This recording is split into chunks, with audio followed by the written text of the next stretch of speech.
Cancel culture doesn't stop the money in an era where attention is currency, you know? Hi, welcome back to my channel. About a week ago, Dior faced backlash for unsafe working conditions, amongst many other things.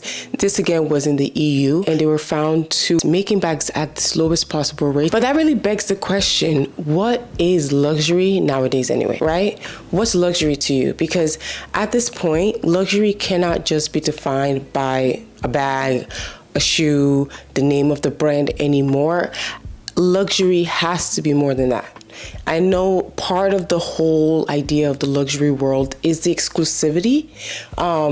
That's a big part of it, and that's why people keep going back. Before we get any further, hi, I'm Maria, the Maria Fadi on all socials, and today we're going to be exploring what luxury means in this ever-evolving world now, where luxury wasn't what it used to be anymore. So what does it mean for us? What does it mean for you and me? Do you just have brand loyalty at this point? Do you switch because now you know better? The question, what is luxury, has been really, really big in 2023, 2024. We've seen a couple of people do like no buys or like less buying, or even some recently giving up all of their stuff. So what is luxury nowadays? Because luxury still exists, right? Like I don't think we should be naive to that. The landscape of the luxury niche is changing slightly, but it's still there. I mean, let's be real, it's definitely there. I'm sure you know, luxury used to be synonymous with exclusivity, impeccable quality. Of course, that's like part of this whole thing, right? But a hefty price tag. And that was just what luxury meant. You wanted something that was luxury, you wanted something that was nice. You know it's probably gonna fit into those three criteria. Recent events are obviously challenging those notions because things still cost a lot of money. We still have like this name or this idea that it's supposed to be quality, but it's obviously not. Or at least, yes, maybe it is a certain level of quality, but why can't we pay the workers? What's going on with that? Especially when the profit margins must be incredible. I'm not really understanding why machine safety measures are taken off, you know, or people can't take breaks.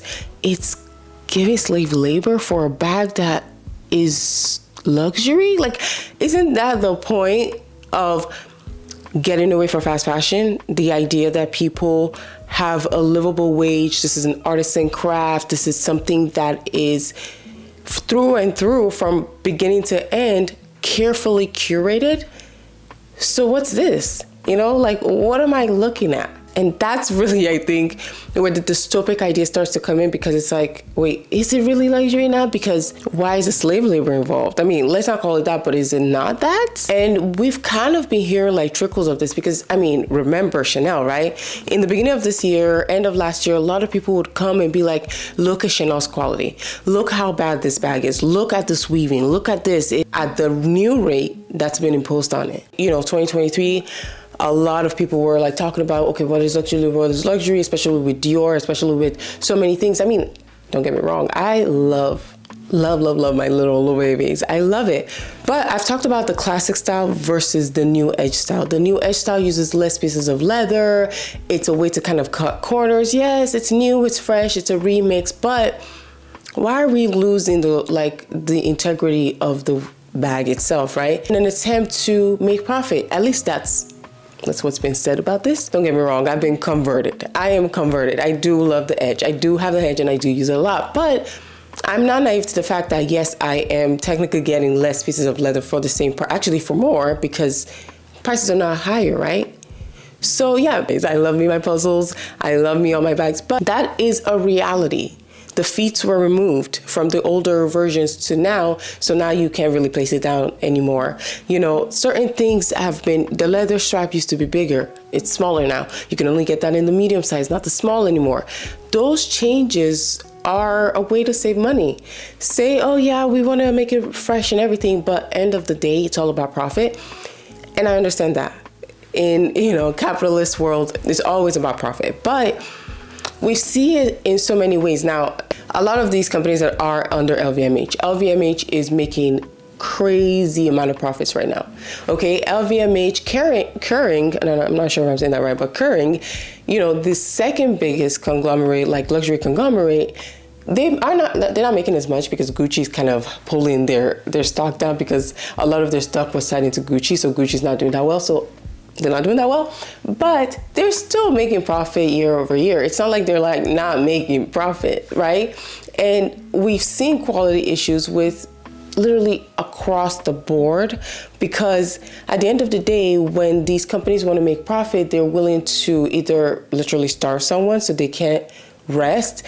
And of course, mistakes are bound to happen in those situations, or they're cutting corners with the actual material itself, or more than likely, like I said in my other video, it's both. So is luxury still luxurious if it is at a cost of like a human life? It is at a cost of like the things that we thought were part of the process that makes this so exclusive.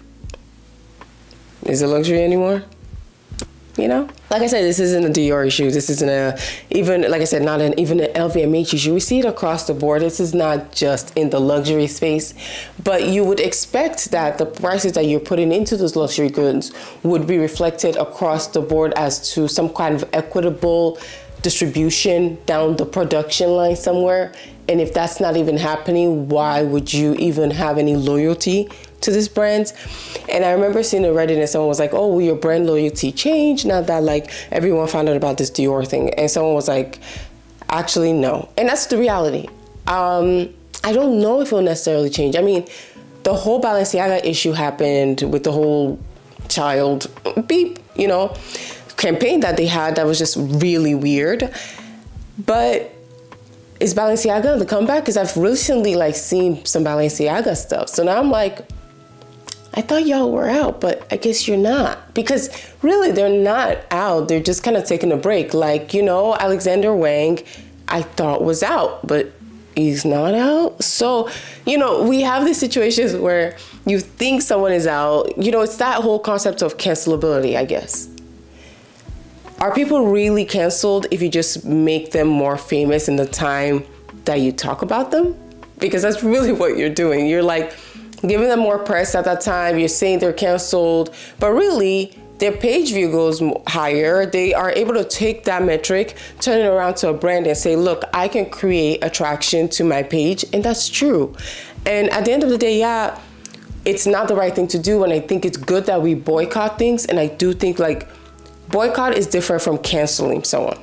Cancel culture does not work, in my opinion, because it doesn't really stop the money. Boycotting, obviously, that's a whole different thing, but cancel culture doesn't stop the money in an era where attention is currency, you know? So why would that, like, so yeah, Balenciaga is back. I think Alexander Wang might be back. Yeah, all of these brands don't really go away, in my opinion. So I think they just take a break and then they're like, okay, we'll be back.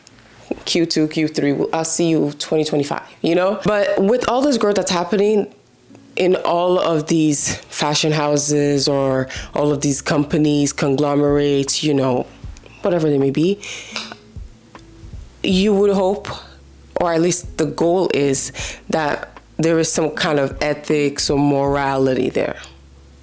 Obviously, we don't see that anymore. So, yeah, I think it is a very good question to ask. What is luxury nowadays? Are we now turning away from maybe bags and shoes and maybe changing our attention to jewelry? And I have a video which talks about lab-grown diamonds, for example, and obviously it still takes energy to still create that. Obviously, now it doesn't take as much energy as a natural diamond, of course, but it still takes some energy. And a lot of this products that we see are coming from overseas. So what are the quality of life like for those people there too, right? Because that's the same line of question you have to ask. Are people in working conditions that they are able to live off of the money that because it's still quite a bit of money that you're putting into this business, which is a diamond business, thinking, you know, it's maybe a little bit more green, but it's really not. It just kind of ties into that same like mindset. Like if we're putting money into these things and we expect it to be sustainable, we expect it to be better because, you know, not a lot of it has been made and they're not pumping out new seasons every two weeks or every 2 days or whatever it may be. The train of thought is that, oh, I'm actually doing something good for the environment. Now, you know, I always say like you know, you can always get something from pre-love market, which is always great because recycle, right? That's great. But, you know, the concept of still having this luxury item is like, okay, I'm gonna keep it for 20, 30 years. It's not gonna get messed up. But like when the metal buckles of like the Chanel bags drop off, contradicts that whole concept. So I think obviously sustainability and ethical practices have been on the rise. That's why we're even talking about like lab diamonds. You know, we want more like, we don't want to be like on this fast fashion cycle anymore. Sustainability has been on the rise. The topic of green living, doing better for the environment, because we literally hear like the impending like timeline, I think it's really made it like, okay, what can we do? How can I make things a little better? Where can I do more? The focus maybe has shifted from maybe handbags, maybe? Are we seeing more jewelry? I'm not sure. That's what I'm saying. Where is the luxury now shifting to? What do you consider the new luxury for you now? Maybe, oh, okay, I'm gonna spend my money on jewelry.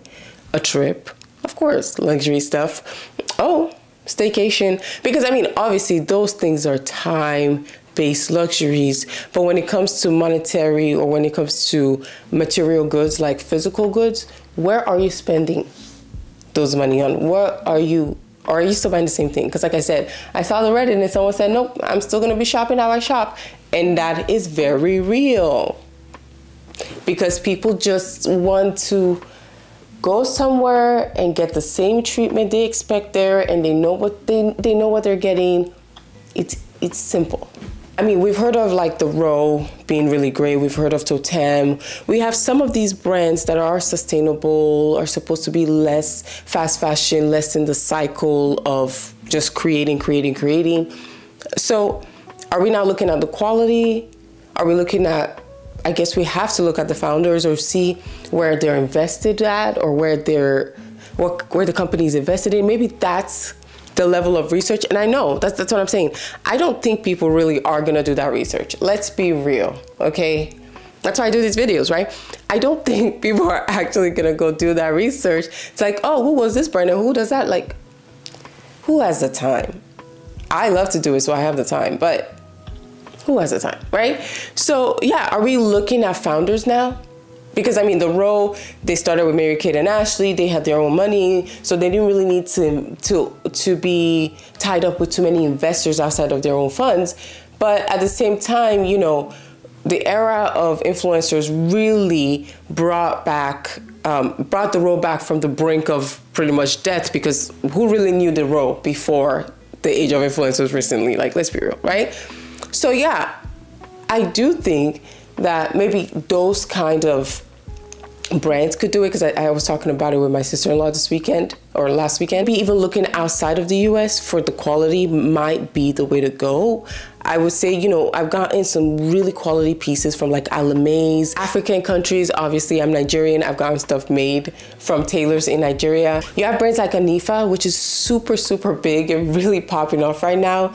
I follow Kilenta with Kilenta, because they're like, it's like, what are you selling? Kilenta on TikTok, which is another brand that I really, really love their designs. But looking at brands that maybe are redefining like quality, right? The piece is not cheap, but you know the people who made it had an equitable share of their assets, right? And that's the whole point of luxury, I would hope. But again, I know it's easier said than done. You know, when you learn about something and you're like, okay, maybe I could go somewhere else, give me some alternatives. That's what we're talking about. What's your definition of luxury now? As it shifted from maybe a little bit of like bags and shoes to maybe like jewelry, are we now looking at diamond bracelets instead? I mean, exclusivity is kind of coded into luxury, let's be real, right? So there will be a certain level of exclusivity just by the price point being higher than typically one person want to shop at one time. But if we're saying luxury and that is the theme that we're creating for ourselves, then I think at least it has to fit the other criteria to be considered luxury, right? But yeah, let me know in the comment what luxury means for you. Has that changed recently? Are you still loving your bags, or are you like, I'm a jewelry girly now? Because I am really into jewelry right now. I'm really loving that right now. What else am I really loving? I'm really loving like, clothing. Like I said, I think looking at the clothing, quality of other clothing, maybe rather than just like looking at, you know, shoes and bags, that might be the slight differences that I've noticed in like the luxury space. Let me know in the comment what luxury means to you. Thanks for watching, and until next time, bye.